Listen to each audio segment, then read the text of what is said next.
Hello everyone. So in this chapter we will be starting off and come to understand the art and architecture that used to be during medieval ages, especially during the Indo-Islamic architectural site. So let's get into it. In the 7th and the 8th centuries, Islam spread towards Spain and India.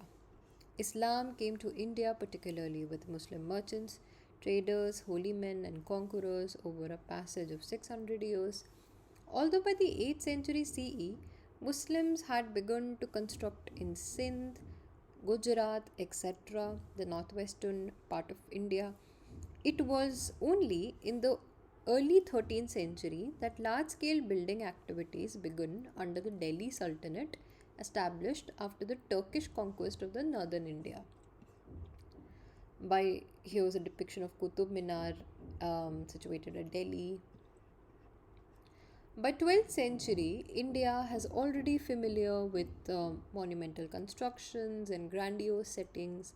Certain techniques and embellishments were prevalent and popular, such as trabation, brackets, pillars, lintels to support a flat roof or a small shallow dome, while arches were shaped in wood and stone.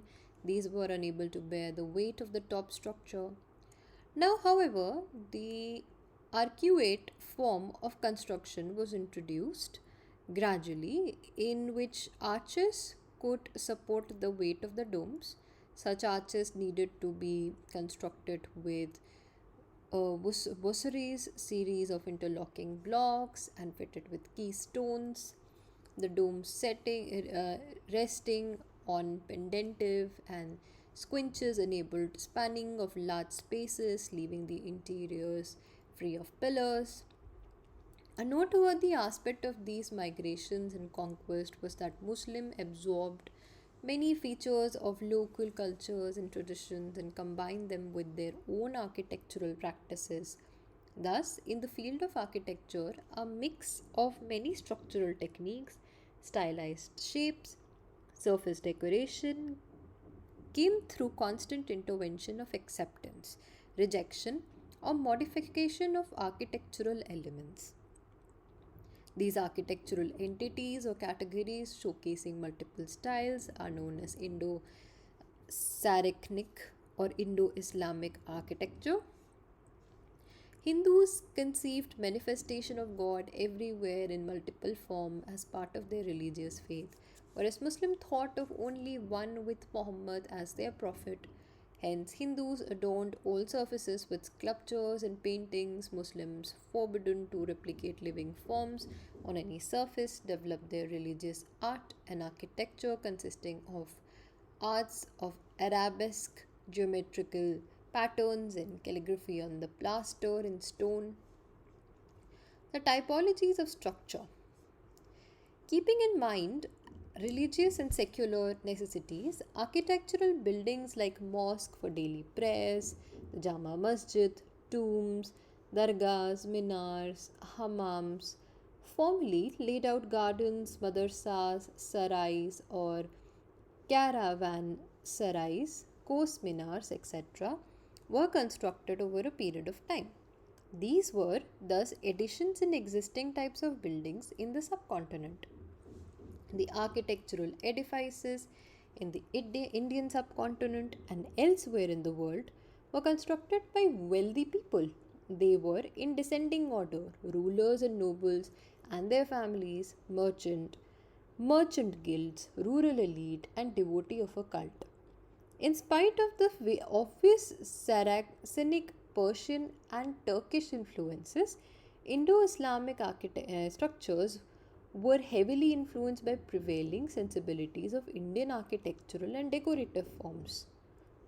A lot dependent on the availability of materials, limitations of resources and skills, and the sense of aesthetics, limitations of resources and um, aesthetics of the patron. I'm so sorry I missed the sentence properly.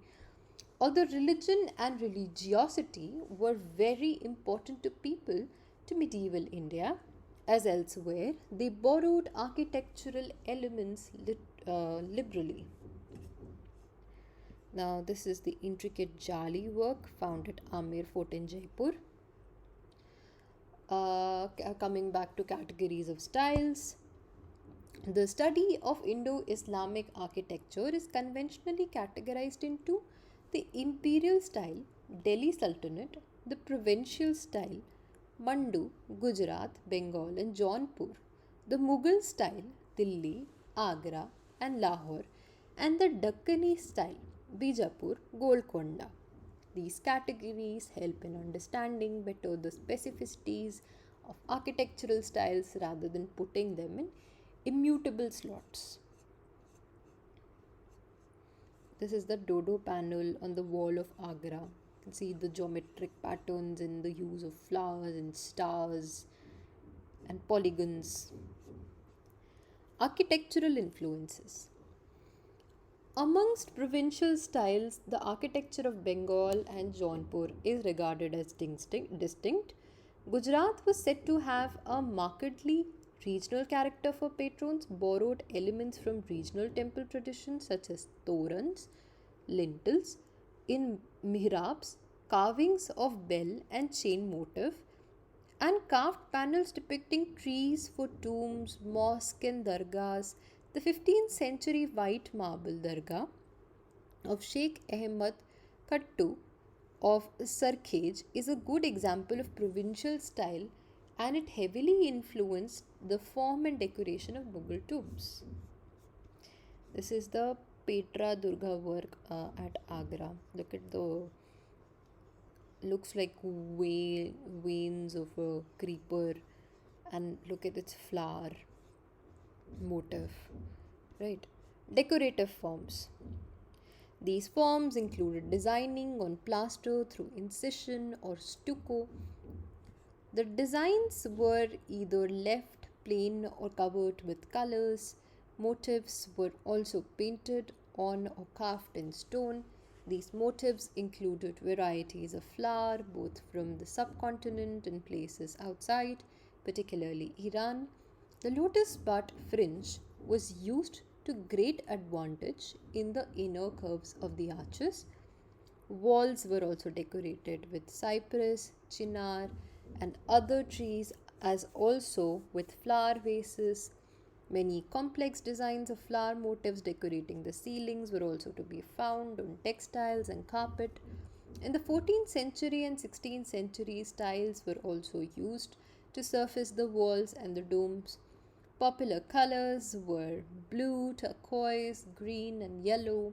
Subsequently, the techniques of tessellation, mosaic design, and Petra Dura were made use of for the surface decoration, particularly in dado panels of the walls. At times, lapis lazuli was used in the interior walls on the canopies. Other decorations included arabesque, calligraphy, and high and low relief carvings, and a profuse use of jalis. The high relief carving has a three-dimensional look. The arches were plain and squat, and sometimes high and pointed. From the 16th century onwards, arches were designed with trefoil or multiple foilations. Spandrels of the arches were decorated with medallion or bosses.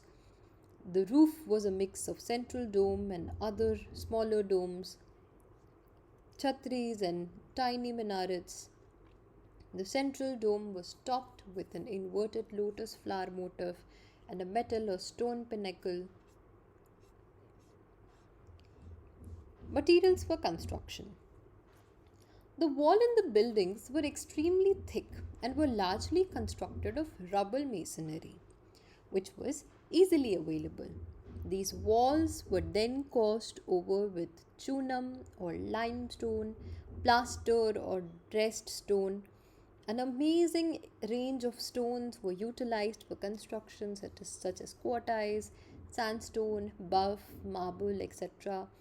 Polychrome tiles were used to great advantage to finish the walls from the beginning of the 17th century. Bricks were also used for the construction, and these imparted greater flexibility on the greater flexibility to the structures. In this phase, there was more reliance on local materials. Look at this aerial view of Daulatabad Fort. You can notice a dam here, and then there are temple-like architecture on the banks. Forts.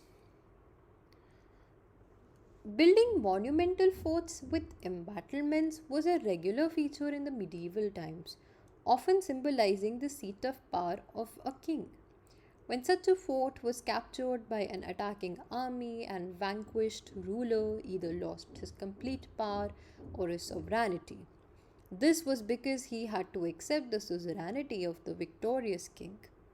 Some examples of strong, complex edifices which still exercise the imagination of the visitor are the forts of Chittor, Gwalior, Daulatabad, earlier known as Devagiri, and Golconda. Commanding heights were utilized to great advantage to construct forts. These heights give a good perspective of the region, strategic advantage for security, unfettered and unhindered space to make residential and official complexes while simultaneously creating a sense of awe in the people. Other complexities woven into such typography were concentric circles of the outer walls in Golconda so that the enemy had to breach these at all stages before getting in. This is the Gwalior Fort in Madhya Pradesh. Look at how high the walls are. These are basically to protect, and then from here, the on, um, they could like keep a check um, and ensure that the place is secured. Daulatabad had several strategic devices to confound the enemy, such as staggered entrances on that gates could not be opened even with the help of elephants. It also had twin forts, one within the other but at a higher elevation and accessed by a complex defense design arrangement. One wrong turn in the labyrinth or the complex pathway could lead to the enemy soldier going in circles or falling to his death several hundred feet below. The Gwalior fort was invincible because its steep height made it impossible to scale. It had many habitations and usages. Babur, who did not find much merit in many things he saw in Hindustan, was said to have been overawed at the sight of the Gwalior fort. Chittorgarh bears the distinction of being the largest fort in Asia and was occupied for the longest length of time as the seat of power. It has many types of building, including stambas or towers to signify victory and bravery. It was replete with numerous water bodies. Innumerable acts of heroism have been associated with the principal people in the fort, forming the substance of many a legend. An interesting aspect associated with the fort is that within the palace complexes, stylistic and decorative influences were absorbed liberally. Now, speaking of minars, another form of stamba or tower was the minar, a possible feature of the subcontinent. Two most striking minars of medieval times are Qutub Minar in Delhi and Chand Minar at Daulatabad Fort. Look at Chand Minar at Daulatabad. The everyday use of minar was for azan or call to prayer. Its phenomenal height, however, symbolized the might and power of the ruler. Qutub Minar also came to be associated with much revered saint of Delhi, Khwaja Qutbuddin Bakhtiyar Kakki. The Qutub Minar, built in the 13th century, is a 234 feet high tapering tower divided into 5 stories. The minar is a mix of polygonal and circular shapes. It is largely built of red and buff sandstones with some use of marbles in the upper stories. It is characterized by highly decorated balconies and bands of inscriptions intertwined with foliated designs. Chand Minar, built in the 15th century, is a 210 feet high tampering tower divided into four stories, painted peach now. Its facade once boasted of chevron patterning on the encaustic tilework and bold bands of Quranic verses. Although it looked like an Iranian monument, it was combined handiwork of local architects with those from Delhi and Iran.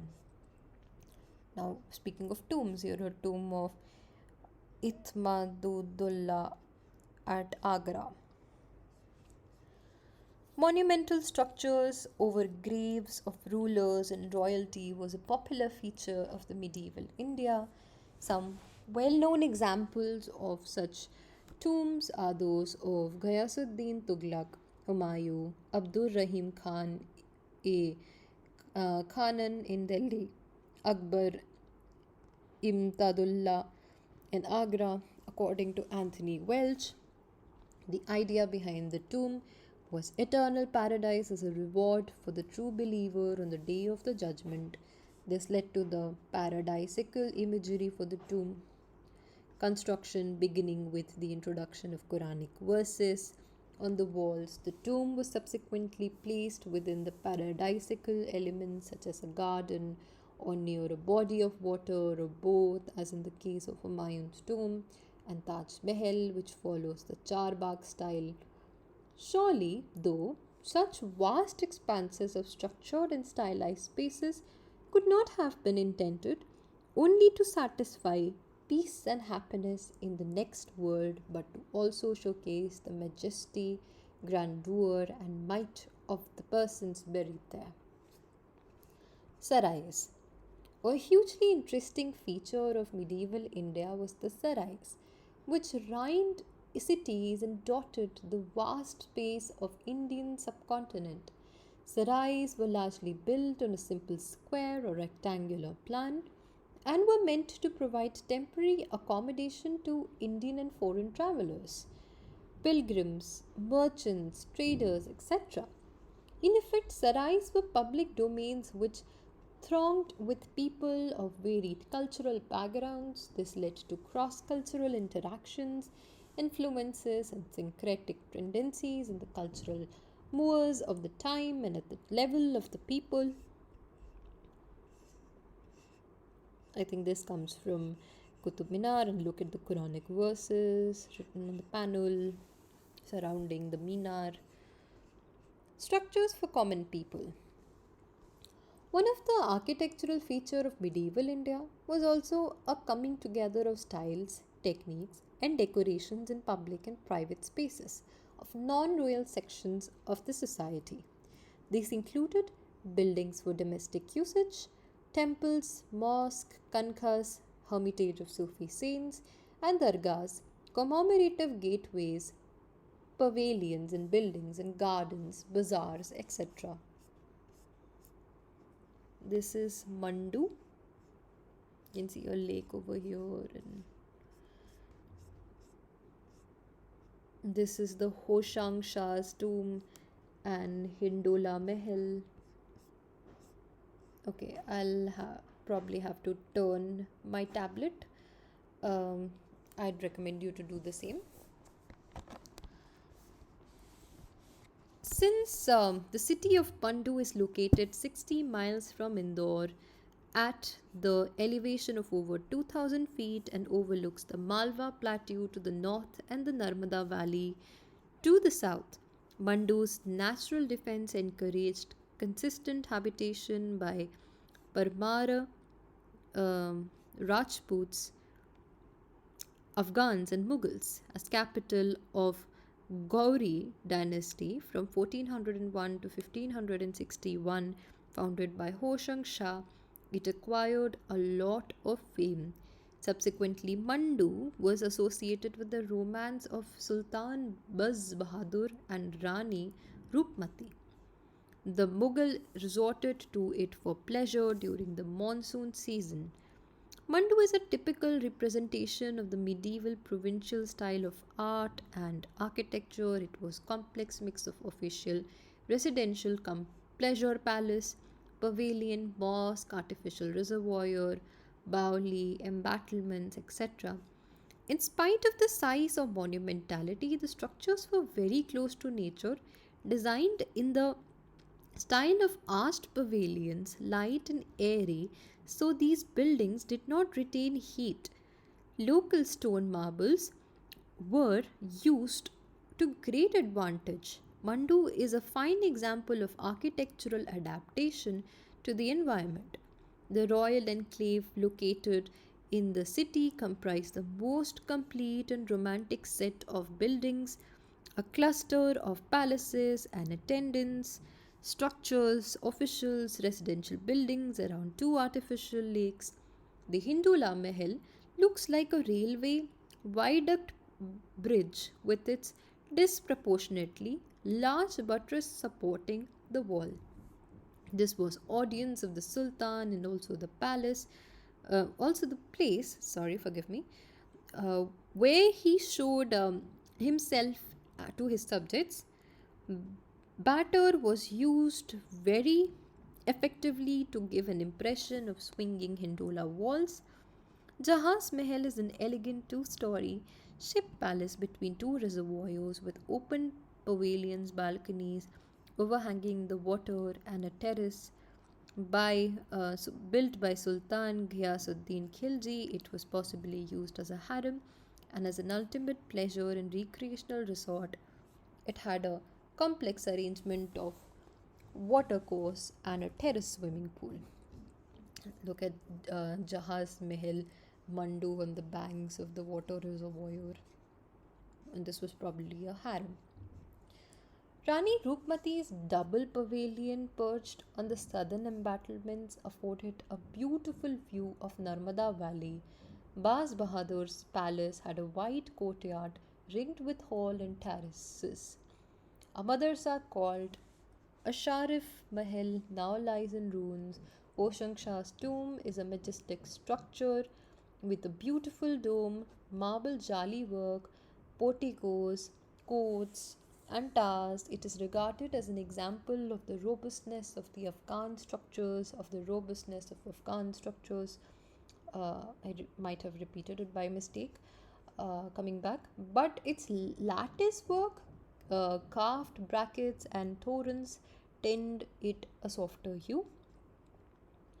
The Jama Masjid of Mandu was built on a large scale to accommodate many worshippers for Friday prayers. It is entered through a monumental gateway topped with a squat dome, beyond which lies an open courtyard flanked with columned cloisters on the three sides, also topped with smaller domes.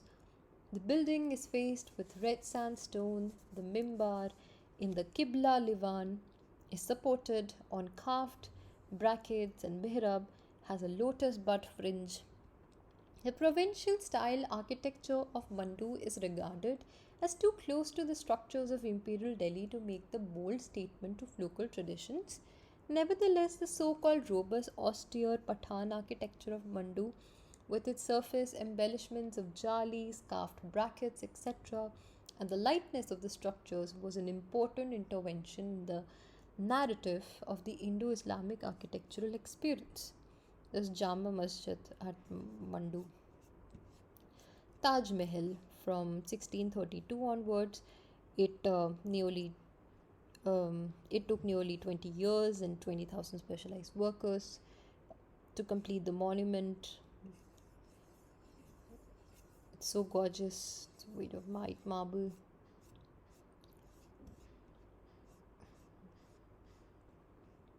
The Taj Mahal, built in Agra by Shah Jahan, is a mausoleum for his deceased wife Mumtaz Mahal.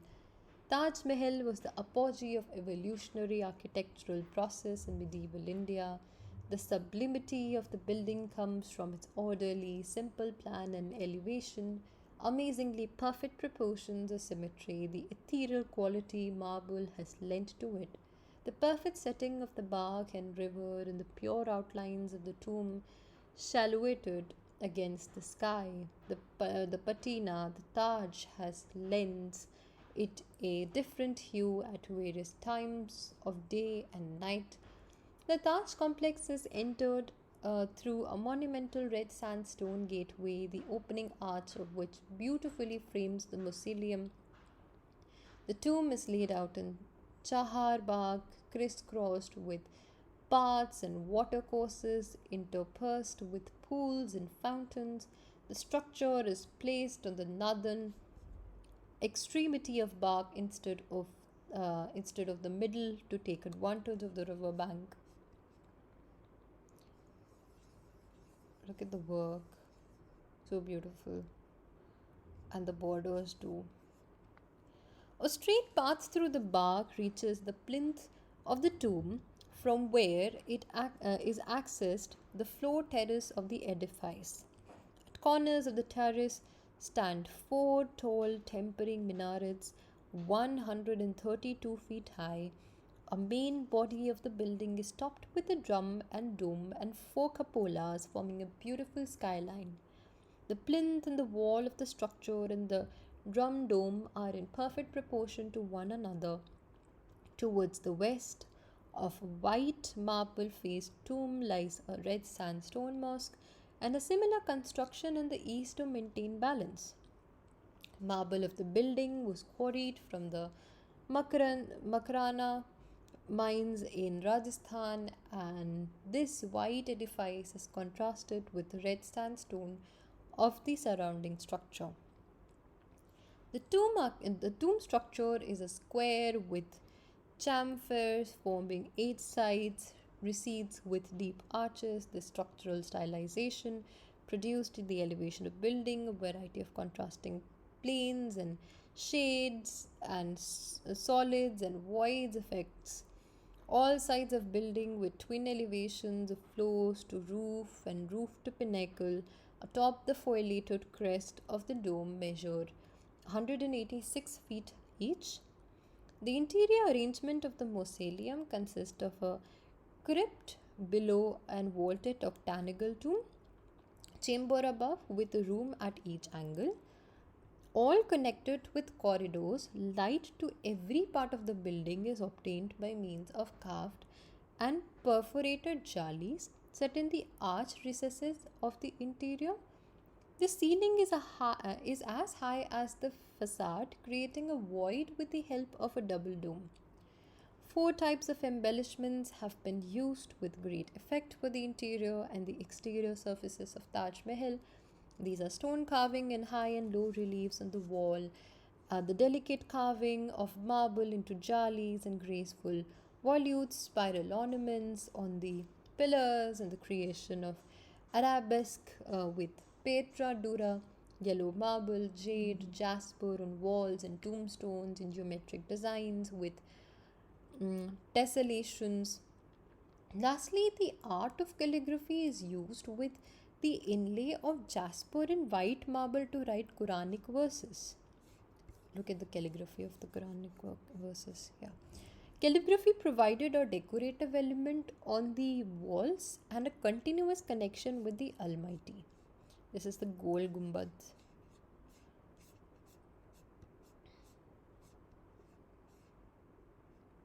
The drum of the dome, the whisper gallery, where if you speak anything, it will get echoed.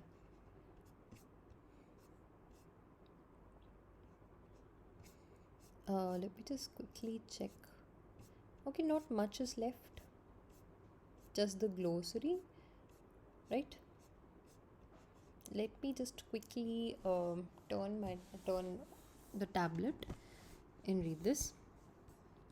Gumbad is situated in Bijapur in Bijapur in Bijapur district of Karnataka. It is the mausoleum of Muhammad Adil Shah from 1626 to 1656. The seventh Sultan of Adil Shahi dynasty of Bijapur from 1489 to 1686.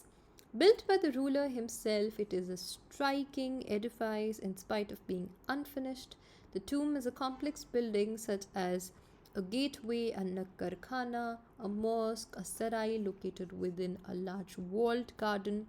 The gumbad is a monumental square building topped with a circular drum over which rests a majestic dome, giving the building its nomenclature. It is built of dark grey basalt and decorated plaster work. Each one of the tomb is 135 feet long and 110 feet high and 10 feet thick. With the drum and the dome, the building rises to a height of over 200 feet. The tomb has only one square chamber in the dome with a diameter of 125 feet. It covers an uninterrupted floor space of 80,337 square feet, the second largest in the world. The tomb chamber contains the burial palace of the Sultan, his wives, and other relatives, while their regal graves lie perpendicularly below in the vault accessed by stairs. The hemispherical masonry dome over a square base was constructed with the help um, not only lent shape to the dome but also transferred its weight to the walls below. New vaulting system consisting of arcnets or stellate forms in squinches um, were created to cover angles formed by intersecting arches. The building was an amazing acoustical system. Along the drum of the dome, there is a whispering gallery where sounds get magnified and echoed many times over. At the four corners of the buildings are seven-storied octagonal spires or minaret-like towers. These towers house high staircases leading to the top dome. The drum of the dome is decorated with foliation, a heavily bracketed cornice resting on corbels is a distinctive feature of the facade. Gol Gumbad is a fine convergence of many styles located in medieval India. Monumentality, majesty, and grandeur, integral aspects of the architectural experience in India, are associated with building of Bijapur. While its structural peculiarities of dome, arches, geometric proportions, and load bearing techniques suggest Timurid and Persian styles, it is made of local material and is decorated with surface embellishment popular in the Deccan. Four towers at the corner are reminiscent of turrets attached to the mosque, such as Qila-e Kuhna Masjid and Purana Qila in Delhi. Jama Masjid. We are almost nearing to the end of our chapter. So this is the Jama Masjid at Delhi, which is like quite near to Chandni Chowk, the old bazaar. Large mosques spanning huge spaces also dotted the landscape of the Indian subcontinent in medieval times. Congregational prayers were held here every Friday afternoon, which required the presence of minimum of 40 Muslim male adults. At the time of the prayer on Fridays at Kutbah was read out in the name of the ruler and his laws for the realm, and were also read out in medieval times. The city had one Jama Masjid, which, along with the immediate surrounding, became the focus of the lives of the people, both Muslim and non Muslim. This happened because a lot of commercial and cultural exchanges were concentrated here, besides religious and indirect political activity generally, um, such as a mosque was large with an open courtyard surrounded by three sides by cloisters and the Qibla Livan on the west. It was here that the mihrab and the mimbar for the imam were located.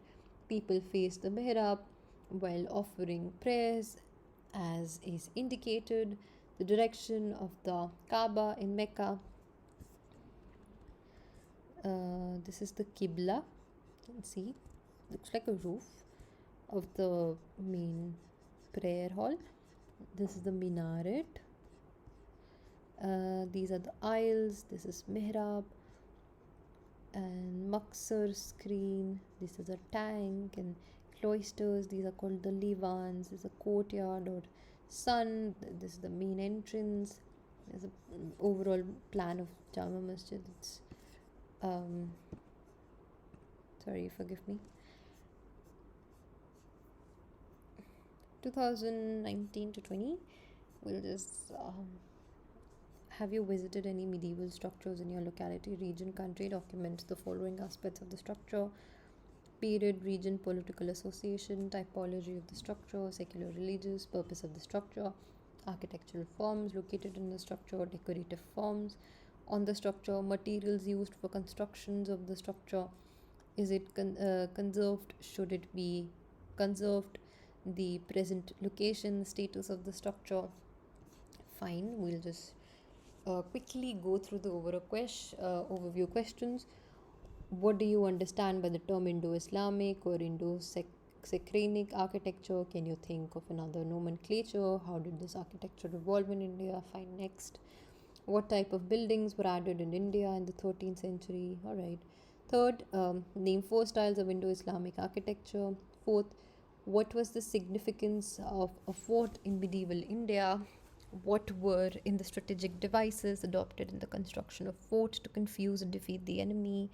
Fifth, which forms of secular architecture evolved during medieval times? What significance did these buildings have in socio-cultural lives of the contemporary people? Sixth, how does Mandu showcase the fact that humans adapt to their environments? Seventh, in spite of being unfinished, how does Gol Gumbad symbolize the grandeur and majesty of Indo Islamic architecture? Fine. Which are the places where the dead are buried?